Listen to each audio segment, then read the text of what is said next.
Hello, my name is Jesse Coro with EarLab.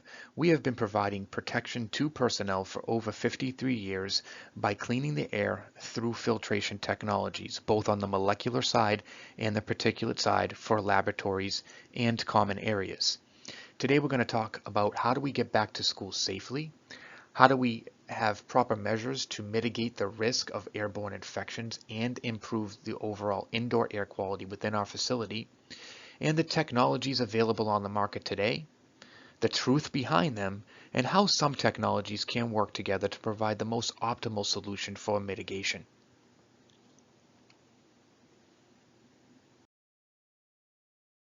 To understand how to mitigate our risk, we need to first understand how viruses are spread. As a virus is released from our mouths when we talk, when we sing, when we breathe, they are called droplets. And this is at which point the virus itself is aerosolized, is when it is released. When a virus is aerosolized, that's at which point we can be infected when we're in close proximity to another person or an infected person. And then these droplets will fall to the ground or any surface and create formite transmission or contact transmission. However, these droplets desiccate over time and become infectious droplet nuclei. Droplet nuclei is at which point a virus becomes airborne. These droplets are very small in size, between 5 micron down to 0.125 micron. So, that said, because they're so small, when we breathe them in, our mucous membranes can no longer filter out these droplet nuclei, which creates a greater risk of overall infection. So we need to figure out how can we address these airborne droplet nuclei effectively and efficiently without having them linger in the air too long, without bringing them back down towards the breathing zone of the occupant, or without having them being re-entrained into other areas of the facility. As you can see in the diagram below, you have an infected person in an office space, in the hallway, or in a bathroom. These droplet nuclei, again, are so small they travel in the air very easily. They can get re-entrained through the building's HVAC system in other areas of the building where there was no longer or not an infected person. The successful equation for infection is exposure to viral load concentration over time. So again, we need to figure out a way to reduce the amount of time these droplet nuclei remain in the air. However, these airborne droplets are not alone in creating dangerous levels of contaminated air, and we must also focus on generalized pollution, or what's called PM2.5. PM2.5 is fine particulate matter between 2.5 micron and below. It is an air pollution that we can't see. It's extremely dangerous, just like a droplet nuclei or a virus, because it's so small. When we breathe it in, it goes deep into our lungs, bypasses our mucous membranes, and can exacerbate chronic diseases such as asthma, heart attacks, bronchitis, and other respiratory problems. And for those who are already compromised, this can play a very significant role in their infection to other respiratory illnesses. PM2.5 plays a critical role in COVID-19, as it has been detected that the exposure to PM2.5 is actually linked to higher COVID-19 infection and mortality rates. This is right off the NIH website. So it's very critical that we also address the factors that PM2.5 can play. So we need to have a solution that can address both the airborne droplet nuclei or viruses and regular particulate matter or pollution.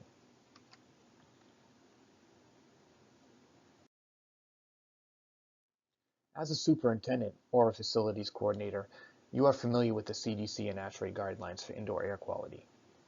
And if you're not, we do have a link readily available, but essentially ASHRAE and CDC wants you to increase your air change rates per hour, increase the rated MERV filter that you have within your rooftop handling units or handling units to a MERV 13 filter at least, and allow for as much outdoor air as possible. So let's take a look at these impacts. If I have to upgrade my air handling unit, as per the guidelines, where do I start? What's the cost associated with increasing my air change rates per hour? Or increasing my outside air.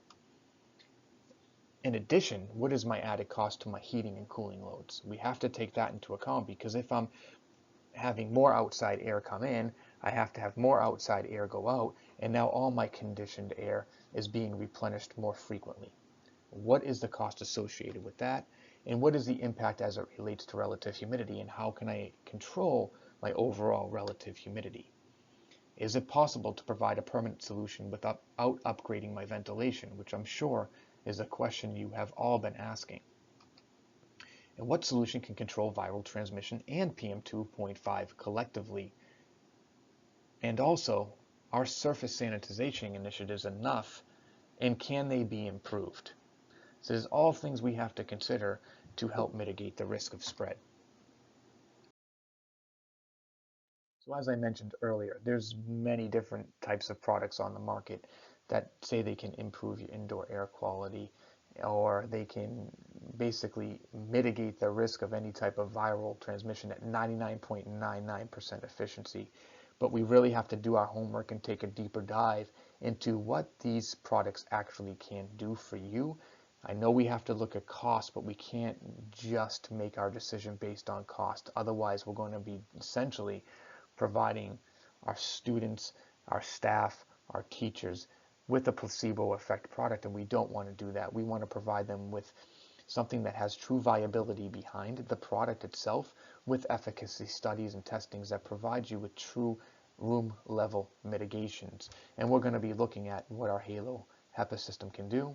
Obviously, UVC lighting or upper room UVGA. We'll take a look at MERV 13 improvements to your HVAC system, and portable floor-mounted HEPA systems, or even portable floor-mounted UVC systems.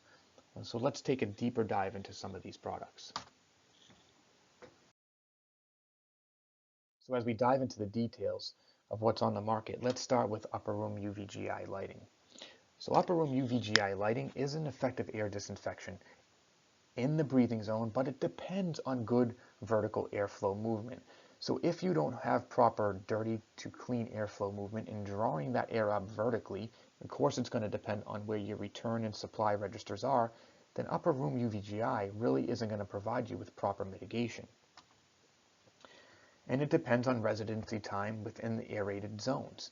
So it relies on time to kill the virus, right? So total dose required is based on specific microorganisms to be inactivated.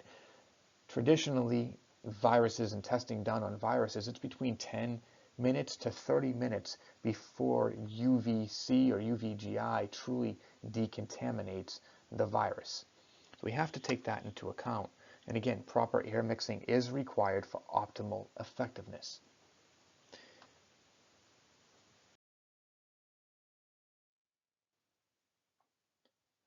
Next is ionizers, or needlepoint bipolar ionization, or some people may know that as NPBI. Needlepoint bipolar ionization releases negatively and positively charged ions, either at the air handling units, and you'll see this blue linear line here, that's actually an ionizer, so it will generate negatively and positively charged ions, or you have systems that can integrate into other systems to release and disperse the ions. Unfortunately, it's limited based on needed airflow. So depending on your air handling unit and how it disperses the air, how many air change rates you have, will determine how effective the ions are at getting to the room to disinfect the air within the room. These units, when used at the air handling unit, will be effective within the HVAC system, again, depending on distance. There's density factors of ions. So depending on how far it is from the actual source in which it's generated will determine how effective the actual ionizer is itself. Ions have a range between 30 and 60 minutes before you get an actual kill rate. So again, it's overall density factor over time for this specific technology to be effective. And the ion generation needs to be continuous, as ions without a source last for 60 seconds. So essentially, if it doesn't find a virus or a particle to be attracted to, the ion dies. Now you have to continuously generate these ions to ensure that we have enough of the density to actually be efficient. And some generate ozone. So we just have to be very careful when choosing the technology of ionizers that you look at if you indeed determine that this may be an adequate solution. Some do generate ozone, but there are some that do not, and I can certainly help guide you through that. So they can be ineffective with proper dispersion methods close to the source of pollution. So again, inside the HVAC system, I'm certainly not a fan of. But if you can actually figure out a way to disperse these ions, it needs a dispersion manner. So fan something to blow the ionizers around it. These don't disperse ions themselves. They need a source to actually disperse the ions. So yes, they can be effective, but it's about placement and really how do we address that room level source of pollution or potential infection pathogens.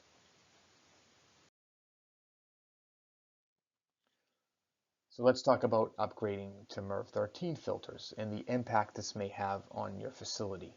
We understand you have return air, you have outside air, and then you have supply air. So anything in between, we need filters, right? We have return air that comes through from the building in the rooms, and that return air needs to go through a filter, and then we have supply air that goes back into specific rooms, depending on how these HVAC systems are zoned. And of course, we have outside air, and we have to filter out that air because there is pollutants that we have to be very concerned about, specifically allergens, and again, PM2.5, which is also sourced from outside. But most systems will not allow for filter upgrades, right? Because the heavier, the more robust the filter, the more pressure on the fan. Therefore, you can reduce the air change rates, and you can put a tremendous amount of strain on the fan motors themselves. So there's a lot that needs to be taken into account when you're looking at just upgrading the filter within the HVAC system. And if upgraded, what is the impact to your heating and cooling loads?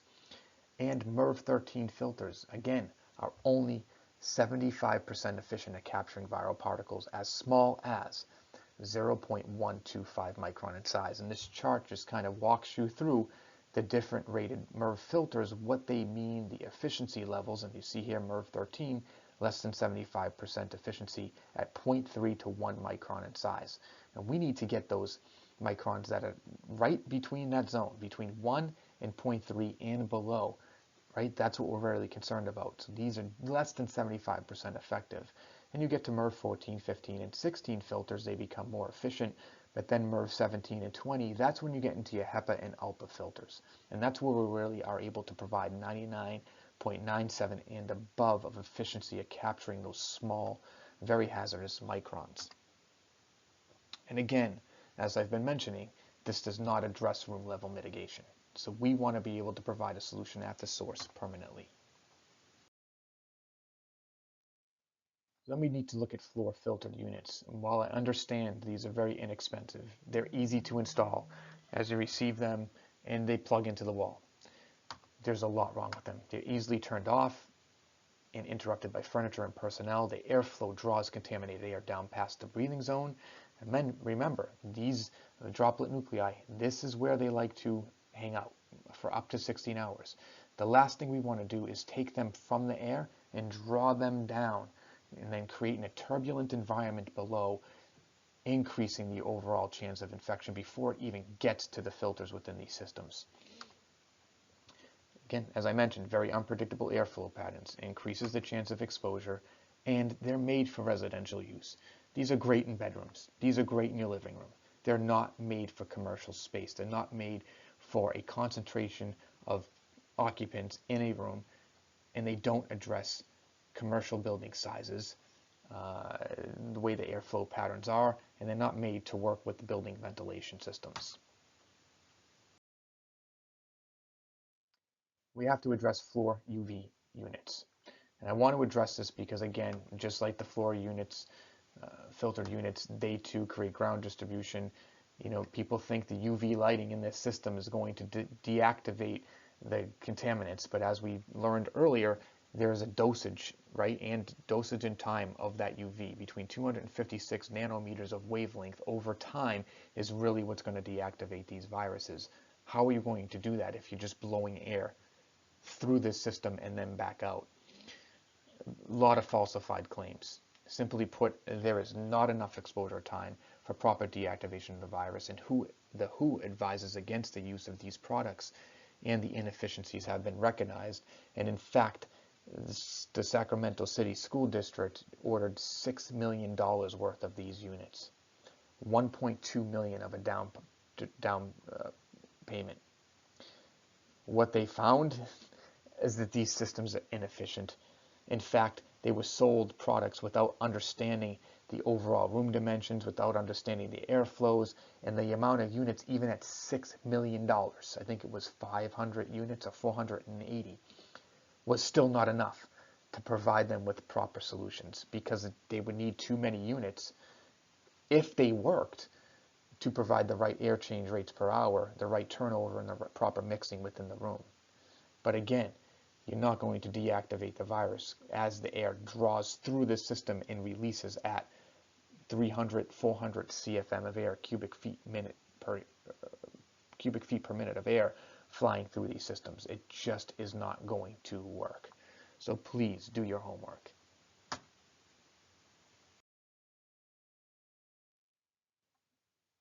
And lastly, large room UVC lighting. These work for sure. They roll into the facility, you put them on, and they release a tremendous amount of UV rays. They have a 16-foot kill radius for every 1,000 square foot room. Proper dosage time of 10 minutes plus, depending on room size. They're mobile for isolation or decontamination of specific rooms. It's easy to use and a great solution for unoccupied spaces, and will provide room decontamination until the room becomes occupied again. So this is a great solution if you've had an outbreak and you need to disinfect that specific room. But again, it only addresses it when it's unoccupied. Once this room becomes occupied, you can no longer use these systems. So again, technologies can work together. It's how do we implement them? So let's look at ceiling-mounted filtered systems, which is the HALO, a self-sustainable air filtration system that provides a permanent solution without the upgrade to building's ventilation system. And how the system works is it draws polluted air up away from the breathing zone and disperses clean air out through the diffusers to what's called the Coionda airflow effect. And basically what that airflow effect does is it provides an air curtain. Dirty air up, clean air out, and you continuously recirculate that air to ensure the proper mitigation effectively, efficiently, and in a timely manner of any type of pollutants, including viruses. So again, provides room level mitigation by capturing virus particles as well as generalized PM2.5 at the source, predictable and controlled dirty to clean airflow patterns that draw air vertically away from the breathing zone, which again is critical to proper mitigation.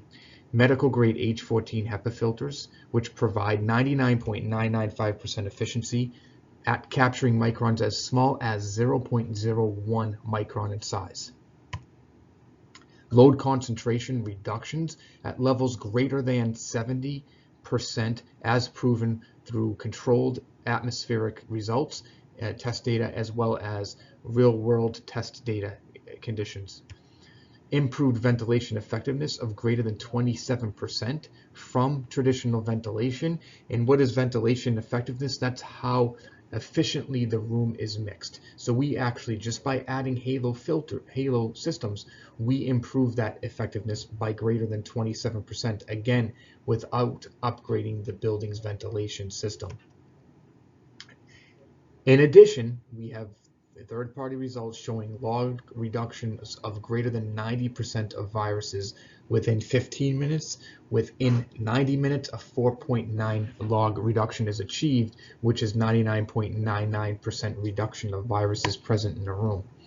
We do have the optional ability to add needlepoint bipolar ionization within the system, within the cavity chamber between the fan and the filter, so that we're dispersing ions continuously while we're capturing any potential pollutants. So really best of both worlds with two technologies working together. As far as energy consumption, each HALO unit provides about 50 watts of energy, which is on average $1 per day. Every halo is effective at cleaning 3,500 cubic feet of space with adding an additional 3 air exchange rates per hour. You don't need a unit for every 3,500 cubic feet. It's just our recommendation if you're looking to achieve a certain increase in air changes.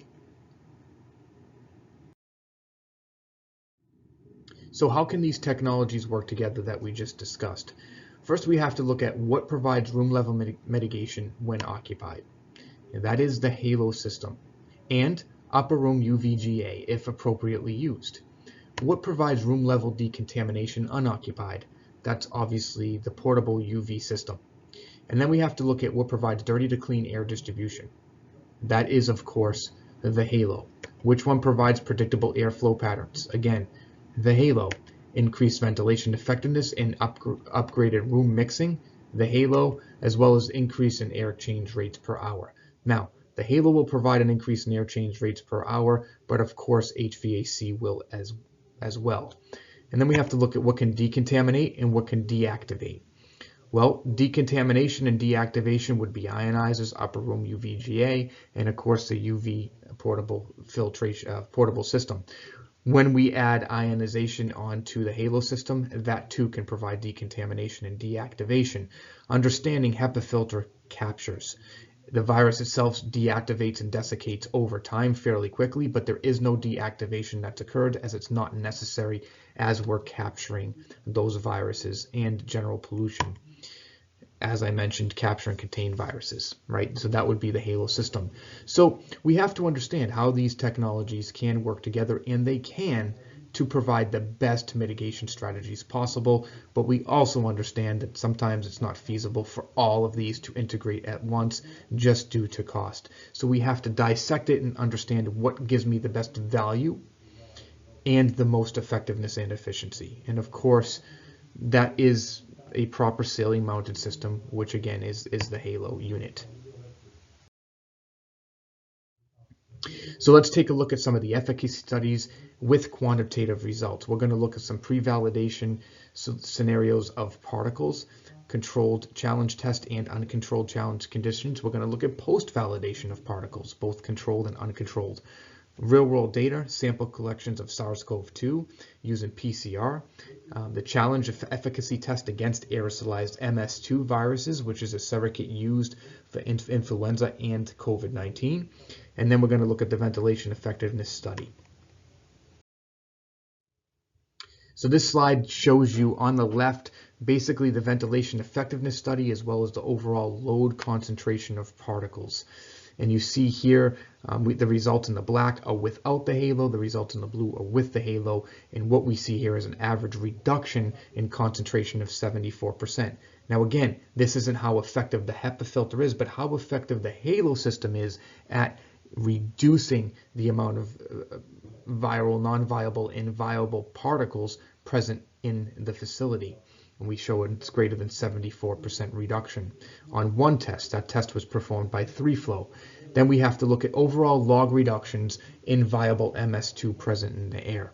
This testing was performed by ARE Labs, and they basically is a challenge test where they dose a controlled chamber with MS2 bacteriophage, and we wanted to see what the overall reduction was over time. In order to achieve these results, they took a baseline test before inundation, before the halo was on, and then they took a test with the halo. And we saw a reduction of 1 log reduction, which is equivalent to 90% reduction of pathogens within 15 minutes, and then an incremental drop thereafter. And after 90 minutes, we saw a log reduction of 4.99 on average, which is greater than 99.99% reduction in pathogens. But more importantly, in my eyes, is what happens when a halo is installed in a real-world setting. So these tests both show you from 3Flow as well as independent testing from AABC testing that shows you the performance efficacy of the halo. And you'll see here from these results from 0.3 micron particles, 0.5 to 1. Again, remember, these are the small microns which essentially replicate droplet nuclei. And we saw a greater or an average reduction of greater than 80% with all of these testings. Now I'd like to point out the testing here to the left from 3Flow was performed in a 2,700 cubic foot office space. The testing here on the right and below was performed in 180,000 cubic foot warehouse space with only 8 halos installed. Now, to be quite honest, we weren't expecting to see these reductions, but it just shows you the level of effectiveness when you have the right directional airflow patterns, the improvement in ventilation effectiveness, the HEPA filtration, which equates to overall dilution of harmful particles. The next testing I'm going to show you was, again, a real-world testing condition performed at a retirement facility, Avamere in Boise. And basically what we did is we ran A/B testing in room 120, where we had a positive COVID-19 patient, and room 118, where we had another positive COVID-19 patient. And we wanted to look at the RNA samples of positive N1 and N2 proteins present in either room, both on the surface at the floor, on the windowsill, in the airstream, and at the return registers. And we wanted to see the impact of the halo system.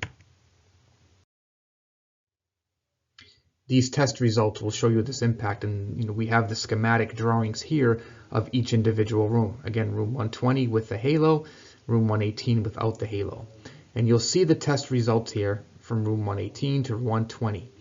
And what you'll notice in room 120 is we had positive results at 23,000 detectable RNA copies and 820 at the windows. So 23,000 at the floor, 820 at the window shelf, versus none seen at the return or supply registers. Whereas in room 118, we didn't have any detectable N1 and N2 positive proteins at the floor of the windowsill or at the supply register, but we did see 3,500 copies within the return register.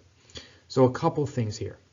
What we know is that patient in room 120 was at the beginning of their isolation or quarantine, whereas patient in room 118 was towards the end.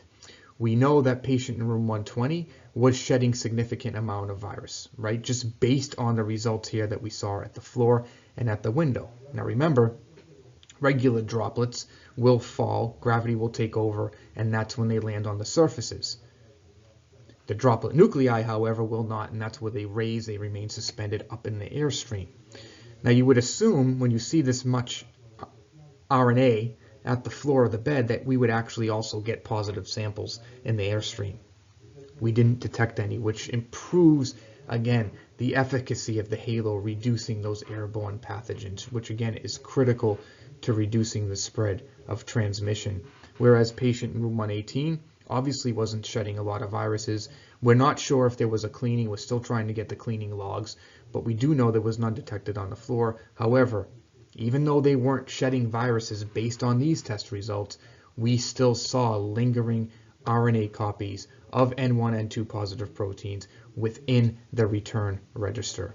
The supplies showed nothing. They were both on the same system, so it was a centralized system, so one wasn't feeding another differently. They all had the same supply airstream. So these results are very impactful to understand and recognize the importance of having a proper solution to stop the spread of airborne transmission.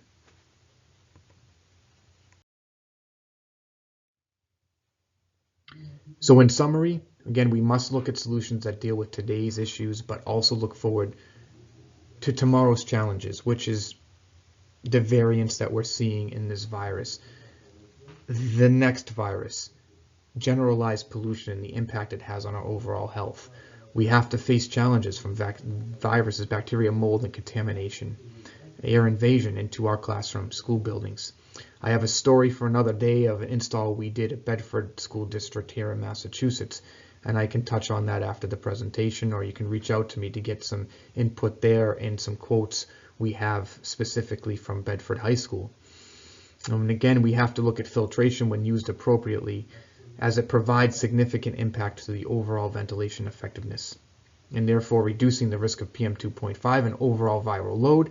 And while there are many options available, we have to educate ourselves and not just to make a decision based on cost, because unfortunately there's a lot of falsified claims information out there, and companies just looking to make a profit on an unfortunate circumstance. Again, we have been doing this for over 53 years, focusing on laboratories and protecting laboratory personnel. We're here today to make an impact to the general public.